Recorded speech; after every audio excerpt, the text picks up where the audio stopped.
Well, hello again, and welcome to another episode of Wrestling Beyond the Pulpit with the Good News Gang. I am joined today by Pastor Kim Metzer from Hope and Welcome Corners UMC in Hastings, Pastor Jackie Ranieri from Clare UMC, Pastor Curtis Clark from Marysville UMC, and Pastor Matt Osborne from Millington UMC. And I'm your host, Pastor Matt West from Marble Memorial UMC in Milan. And I have to say, I just have to put this out there. Hail, hail, the gang's all here. Yeah. It's been a while. Some weird alignment of the stars and the planets this morning. Yes. We That's what it was. Yep. finally able to get the whole family together for a reunion. Yeah. Well, it is No Shave November. I'm off to a good start. Of course, I got a ways to catch up to Pastor Curtis and Pastor Matt since they already have a head start. Pastor Kim, Pastor Jackie, how you doing? I'm getting there. Getting there? Okay. I think I see a little shadow there. Kind of like the groundhog, right? I pay big money for that. You better not be.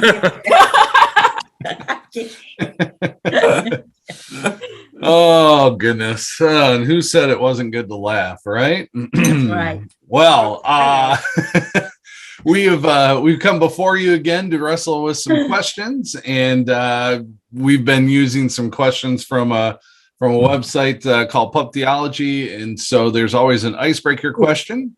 So start your engines and let's get ready to go. Let's get ready. Oh, sorry. Yeah. Right. We don't want to get busted for copyright infringement. There you go. Anyway, if you had a magic box that could bring back any inanimate object that you have lost in your life, what would you bring back? Inanimate object. So no dead cats or dogs. That sounds like a movie. Yeah. I had one of those G.I. Joe foot lockers when I was a little kid. Oh. And it was, and I later, as I kind of grew out of the G.I. Joes, I kept all my baseball cards in there. And at some point, I think I gave my mom permission to, she knew someone who was collecting baseball cards and she gave them all away. I would love to have them back. Yeah. Knowing what I know now.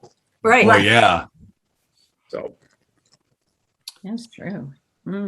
I think back to some of the Star Wars toys I used to have that would be worth a lot of money right now if I'd known then what I know now.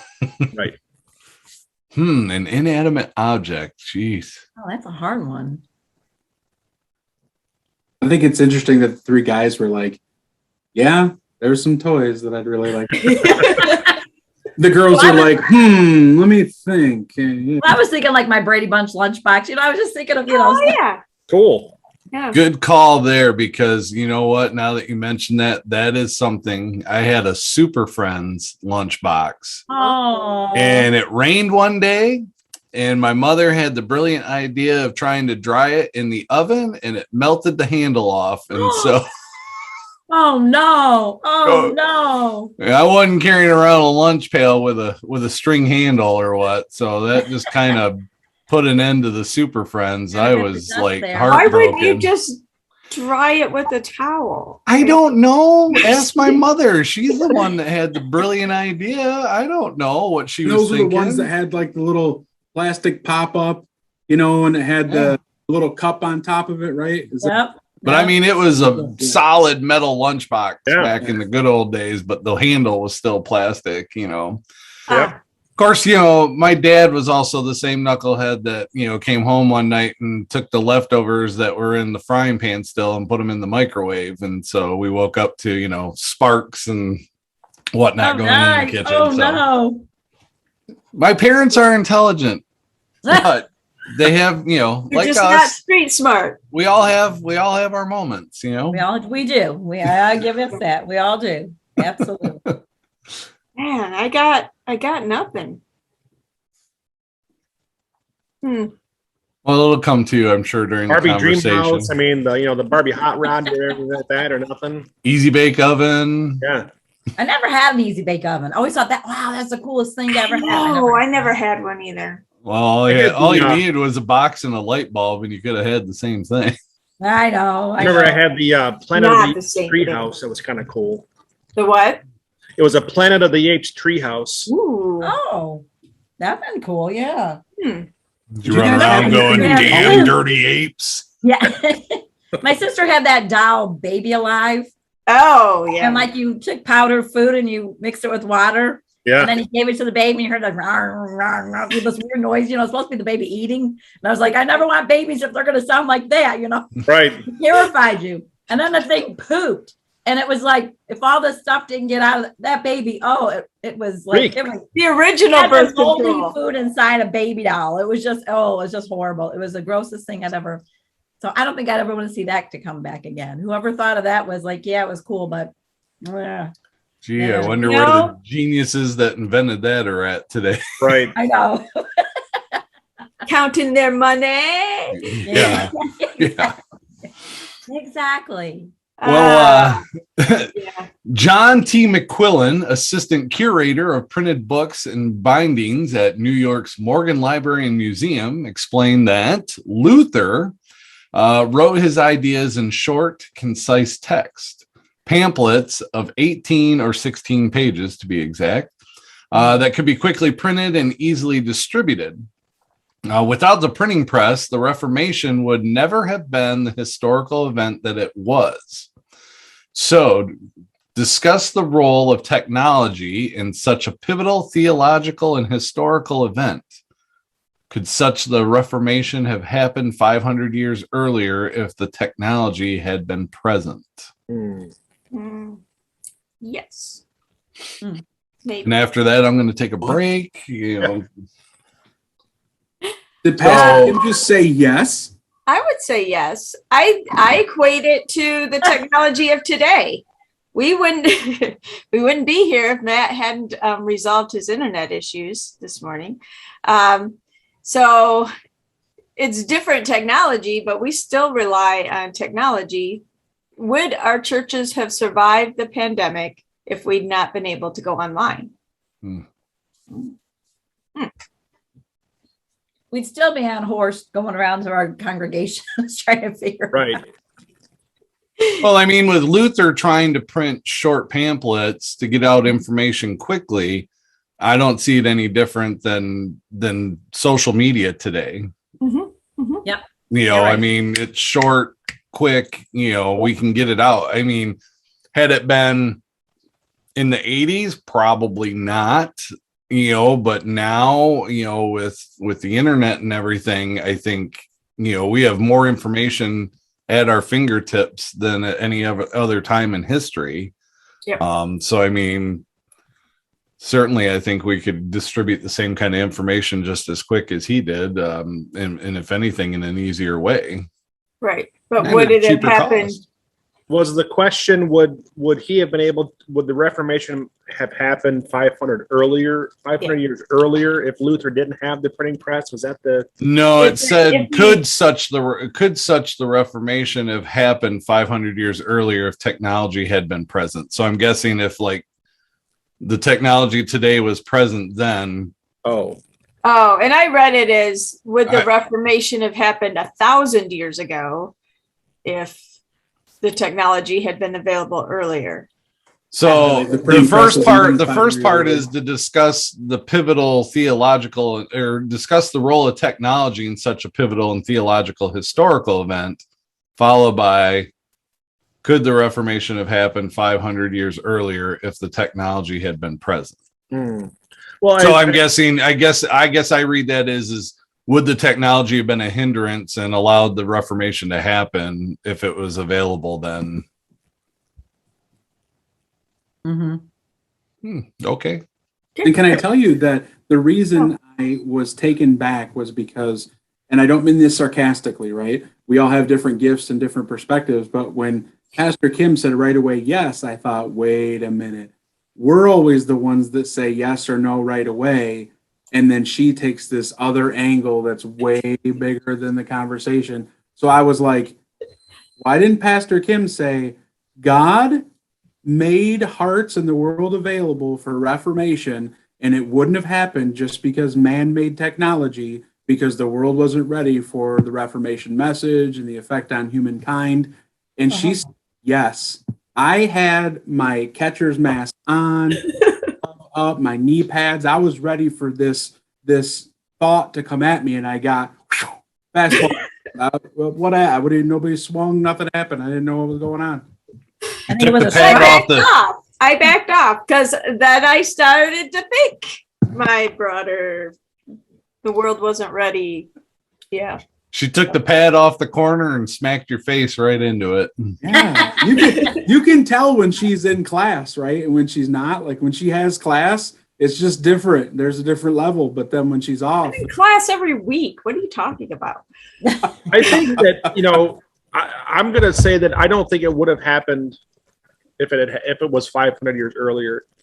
I think having the printing press available, one, so that the Bible could be printed and people could actually be exposed to it and understand what he was basing his theses on.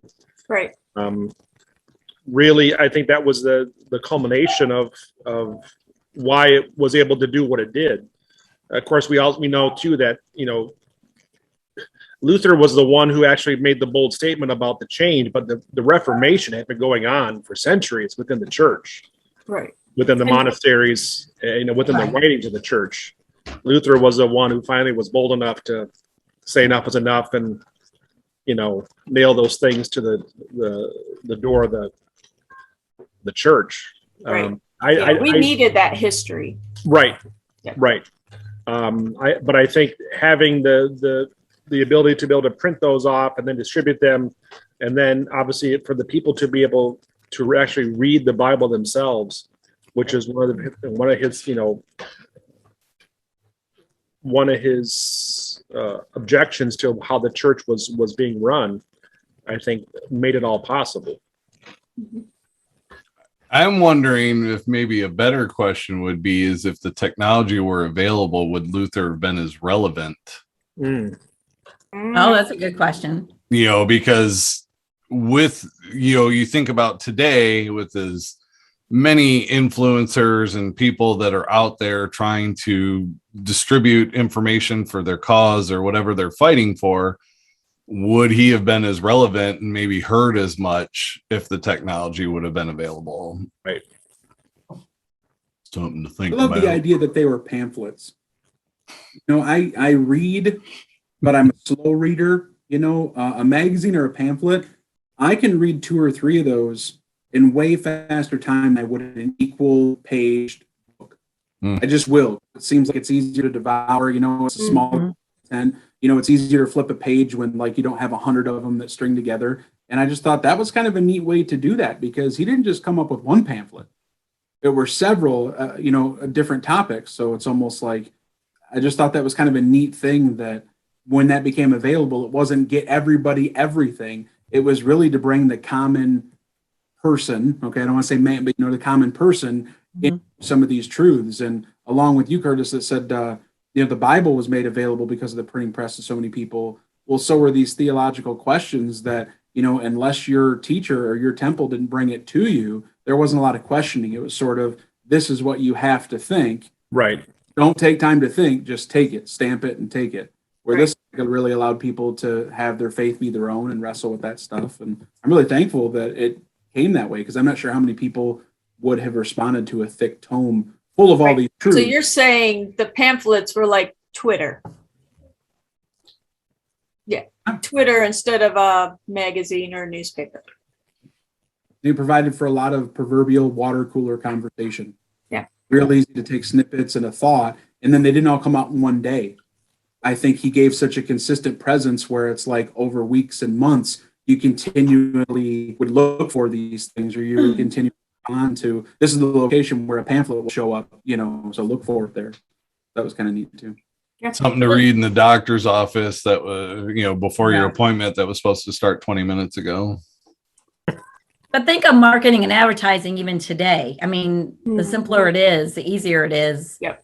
More people are going to read it. Right. If it's really wordy, dense, people aren't going to read it. Right. Pictures. Wonder what color you know, scheme he some would say some would argue that that's dumbed down our society. That we don't dig deep enough for those thought-provoking, deeper pieces of literature where we want those 144 character or whatever it is tweets that read the headlines but not the article. Right. Got to water it down. Clickbait. Right. But going back to that, if you market it right or advertise it right and you use those key words, it's going to cause people to ask questions. Absolutely. Like, I wonder what that's about. I mean, look at the people we follow, and it's just like, oh, did you see the book cover that they had? How cool is that? It just makes you want to ask more questions. And I think maybe that was I tried to put intriguing titles on our wrestling videos. There you go. So, and how's that working out for us? We have 8 subscribers. I have one more right here, but whatever. Subscribe. Well, and it's sort of conditioned us in a way too that we can interact with something by giving it a like or emoji, that doesn't, there's not a lot of conversation back and forth or pondering it. It's sort of like, oh, that was okay. I like, well, what did you like about it? I don't know. I just liked it. Thumbs up. Yeah. Sometimes I'll like things because no one else has, and I don't want that person to feel bad that their post didn't get a like. Oh, you're a good guy, Curtis. And honestly, Pastor Come Curtis, on, no one- I appreciate it. Every time you do that to my posts, I appreciate it. Well, here goes another one from Matt Osborne. Yeah. But think about it. We also do it to people that we follow that we do like. We don't even read the articles anymore. We just click, yep, like, or, oh, I love it because, you're just such an awesome person. And I want you to see that I loved your post. Yes. Right. Mm-hmm. Agreed. Well, if you posted 95 theses to a church door today, theses, not feces. I hear you laughing there, Pastor Jackie. Like, what did he say? Name 2 things that would be included. Be kind. Ooh, love God, love people. Yep. Serve good coffee. Ooh. And donuts. I'm not Full donuts, not half donuts. Yeah. Right. I want the We whole don't cut thing. the donuts up. We give the whole thing. One of mine would just be authentic. Yep. Be real. Yep. Be Jesus. Be the hands and feet. Yes. I think maybe be careful of the lines you draw in the sand. Very, very slow. Like when it says, quick to listen, slow to anger. Be very slow to draw lines in the sand. Because I look at what we know of Scripture and so many things that have changed in our life and experience, or just our capacity to learn. As a first-year student going to course of study, I didn't have the capacity to learn how to ask good questions and to, take different thoughts and different perspectives. But by the time we got done, I was better at asking questions or not getting frustrated so easily and just, I'm waiting to see how this conversation shakes out. I don't have to make a decision right now. It's just sort of to brew, in my mind and in my heart and have some conversation with all of you, times. And it just became one of those moments where it's like, first year I had some firm lines around, and sometimes in faith, in our understanding of that, we do. And so I just be very careful because it just doesn't seem like even in the gospel accounts, Christ didn't seem like he drew very many firm lines. It was sort of give grace, listen to those things, give an opportunity, forgive those things. It just didn't seem like there was a whole lot of like, this is it. And if you cookie cutter that, you're done. There was just sort of it's going to be unique. So that would be something I would say in there, that we're not creating a cookie cutter faith. There are very few lines that we have to be careful about drawing. I would put, don't complain, be happy. Oh, that's a good one. I mean, because really, what good does it do for us if all we're doing is complaining? I mean, Right. how does the church grow? how do we grow spiritually? Just how do we build community, and how do we bridge the gap between, our Christian community and the community at large, if all they hear us doing is complaining, or Encourage, being grateful for what we have and working with it versus, that's just my 2 cents. All right, then. Well, discuss these 2 theses of Luther's 95 theses. Luther. Emphasize that TA. Yep. Number 26. The Pope does very well when he grants remission to souls in purgatory, not by the power of the keys, which he does not have, but by way of intercession for them. So I'll let us discuss that one before I read the second one. So the Pope. I don't know. The Pope does very well when he grants remission to souls in purgatory, not by the power of the keys, which he does not have, but by way of intercession for them. I think it's saying that the Pope can pray for that person and should be praying for that person, but really has no authority over whether that person gets into heaven or not. Right. Mhm. And quit acting like he does. Yeah. Yeah. Which Mhm. I don't know about you, but as a Protestant, I that whole thing Like, baffles Purgatory? me. Yes, with the completely over. I don't get it. I don't. So I agree with Luther. We'll go with that. I think it supersedes a lot of. So why would God send His only Son if Jesus continues to be who Jesus said He was and fulfill those promises? Then what was the point if we can just pray for Him? Right. Or what was the point? Is grace really not enough? Is it not what Christ said it would? Because Christ said it would cover everything. So Right. you greater than Christ? Because now you're saying, well, Yes, and the Pope. what your grace couldn't do, me as a human being can do with my prayers. right. Ooh, you know. Sounds He's legit. saying this, let's just take out the middleman. Yes. Yeah. Yes. Jesus didn't have a hat like the Pope, so That's true. Although I thought that bishops had hats too. I was coming from Baptist tradition to Methodist. I'm like, wait, what? We have a bishop? Don't bishops wear hats? I don't understand. I'm going to get one for Bishop Bard for the next I annual think we should. conference. That would be Bishop great. Miters, yeah. Yes. Yeah, that'd be great. It would be awesome. He'd wear it too.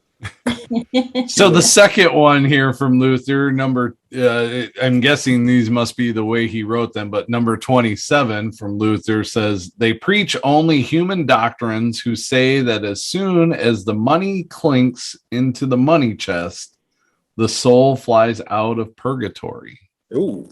Yes. Wow. So, yes. Dig deep in them pockets. Now you can't buy your way into heaven. Yeah. Exactly. Yeah. So that's a human doctrine that says that you can. I mean, You buy that pew. One of his biggest concerns and frustrations was the selling of absolution, Right. right? Right. Which is counter theological to anything you would find in Scripture. Exactly. But Mhm. think about, and it all comes back to money, because think about the first question, the inanimate objects. Which ones did you want to bring back? The ones that would be worth something. Mm. Mm. Shame on Ooh. Deep, Kim. That's pretty deep. Yeah. Ooh. Well, and I mean, it's not, he doesn't mention in this line anyway that they gave us in terms of buying your way into heaven. I take it as it's like buying your way out of hell. No guarantee of a good life, but at least you can stay out of hell if you put your money in the plate. That's a good point. Well, you're just out of purgatory. Right. Get out of jail free card. You might Yeah. still end up in hell. You're just not in purgatory anymore. I don't know. Right. Guess that's on you. The ones left behind can only do what they can do with the money, but you're out of limbo anyway. I don't know. You know, it's interesting as we've been going through these questions, pondering Luther's, thoughts or theses.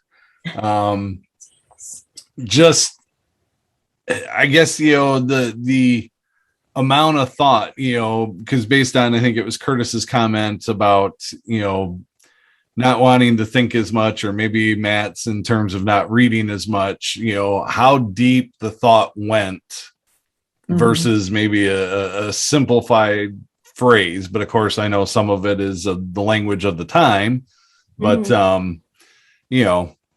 I myself try to keep things as simple as possible. So it's like, okay, how could I take that and just make it easier so people aren't going, what did you say?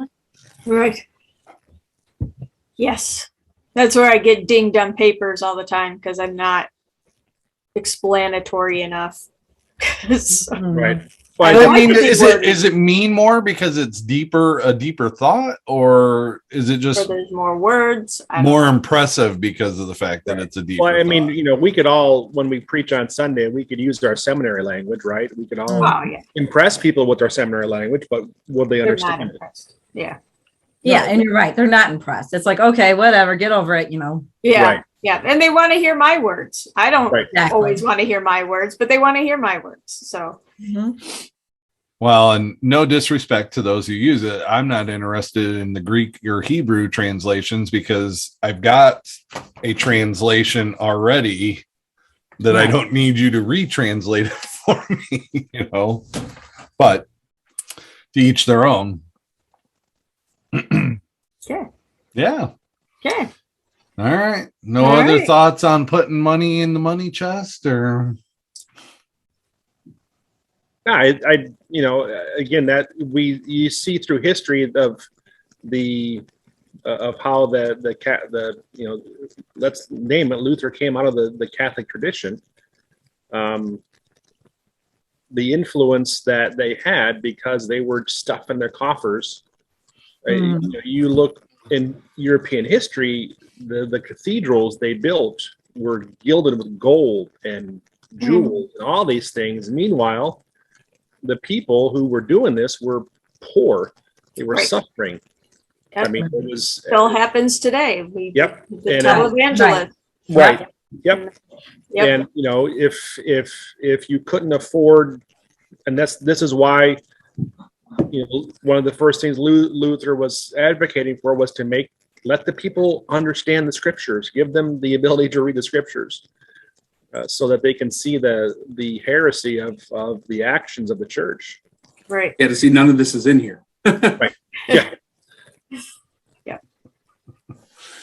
Well, our final discussion point for today, it asks us to discuss thesis 29. Who knows whether all souls in purgatory wish to be redeemed? Since we have exceptions in Saint Severnius and Saint Pascal as related in a legend, do you believe purgatory exists? If it does, what would be the motivation to stay there? To stay there? Yeah, That's what I don't it know if says. it exists. I can see if it does, people wanting to stay because they're tied to their people on earth. It keeps that connection with. I'm assuming. I don't believe purgatory exists, I guess. So. Yeah, I think that's part of it too, is that I'm trying to answer this as if it were a school question. Asking if I agree with purgatory, or just saying, in that theory, because I don't believe in that either. But I look at it kind of like the three layers, that sometimes we forget that purgatory is not hell. It's that in-between place, right?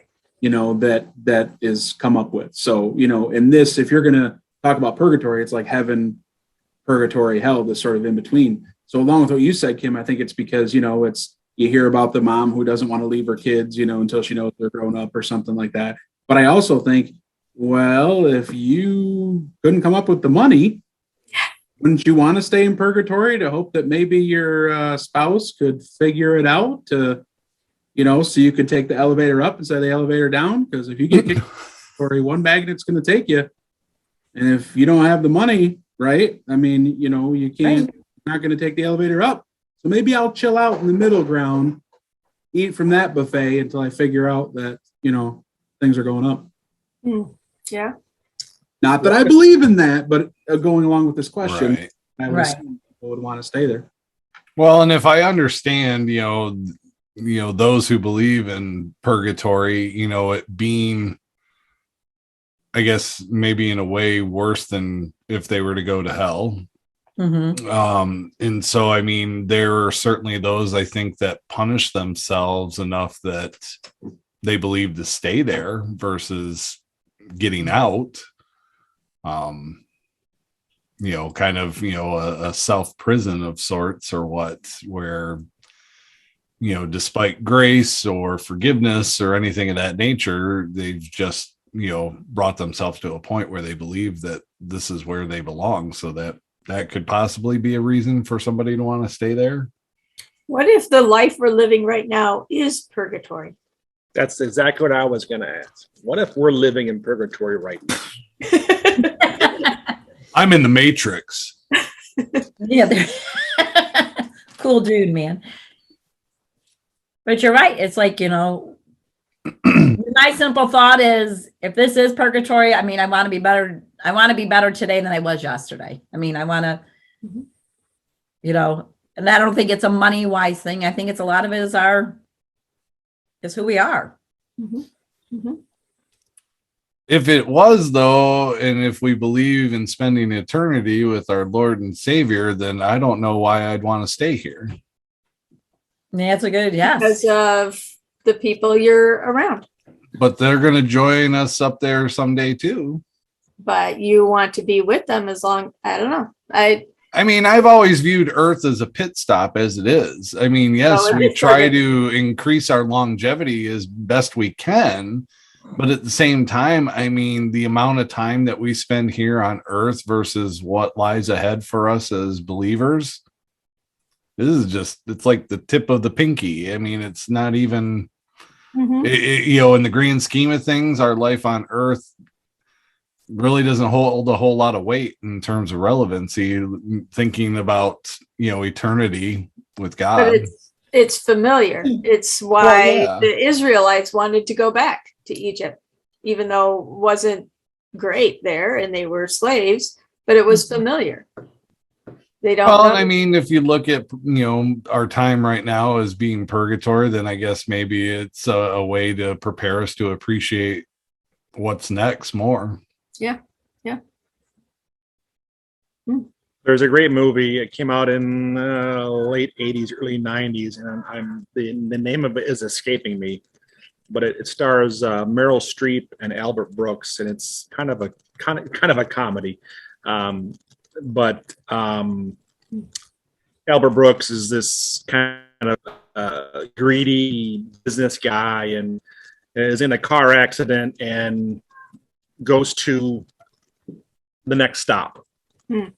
And he's in this place. We could assume it'd be purgatory, where he's on trial, basically, to see if he's going on to heaven or not.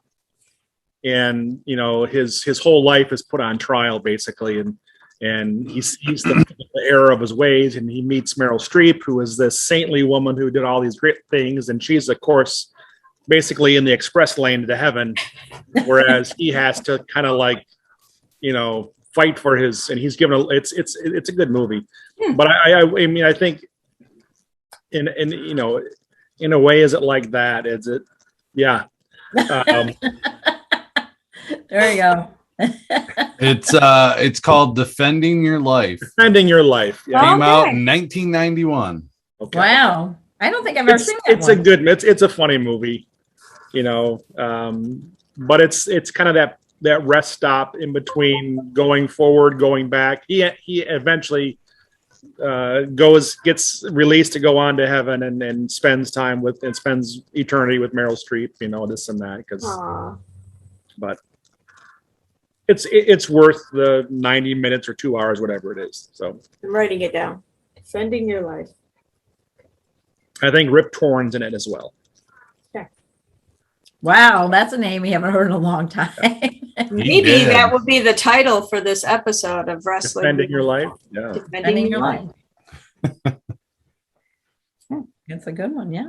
Yeah. I think that purgatory question I get asked it every now and then, in church is, especially I think in the, there's parts of the Apostles' Creed where, or maybe the traditional creed where, where it talks about Jesus going below and descending descending into hell. And, we wonder, I think people wonder is, especially because we have, I don't know about you, but I have people in my church who were raised in the Catholic tradition and in that faith. And it's something that they still There's talk a lot about. of Catholic Methodists. Question.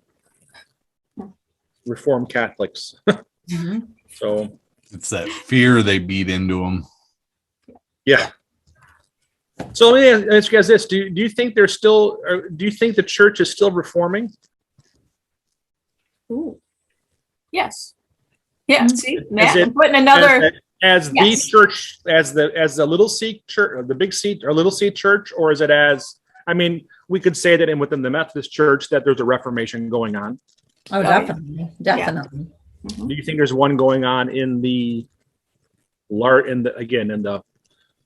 the global church? Yes. I would agree with that. Yes. Mhm. Just so much. It has to.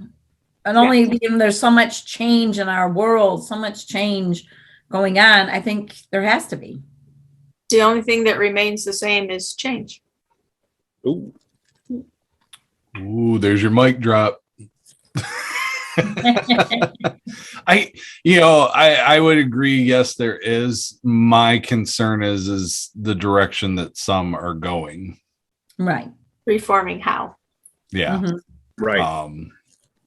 Because I just think that they've allowed the influence of society to emerge so much. I just watched a TikTok the other day where in a worship service, they were singing a song about the American flag, and the pastor picked up the flag and started waving it in front of the congregation. Politics have, worked their way into so many churches or that's where a large part of, the concern I think comes from in terms of how churches might be reforming. What? All right. Right. Well, reforming, some would say conforming, I suppose. Oh, yeah. man, all sorts of tidbits today. All sorts of sound bites. That's what Sound bites, all yeah. sorts of Sound sound bites for today. We need to have a TikTok so we can put those out on our. Yeah. Yeah. You get us on that, Matt. Sure. All over it. I think I have a TikTok now. I started to start one. Be careful. It's a rabbit hole. It is a rabbit hole. Oh my It- gosh. Time is it's a time vacuum. I just it watch. I don't even But I'm back on post anything. Twitter now. So I I've love been, Twitter. Twitter's been fun. I love Twitter. So We digress. Anyway. Well, we are so appreciative of you tuning in and watching us wrestle with these questions and theses from Luther. And we hope you've enjoyed this episode's discussion, and we hope you'll return next time as we start to wrestle with another topic. But until we meet again, peace be with you. oh, there we go.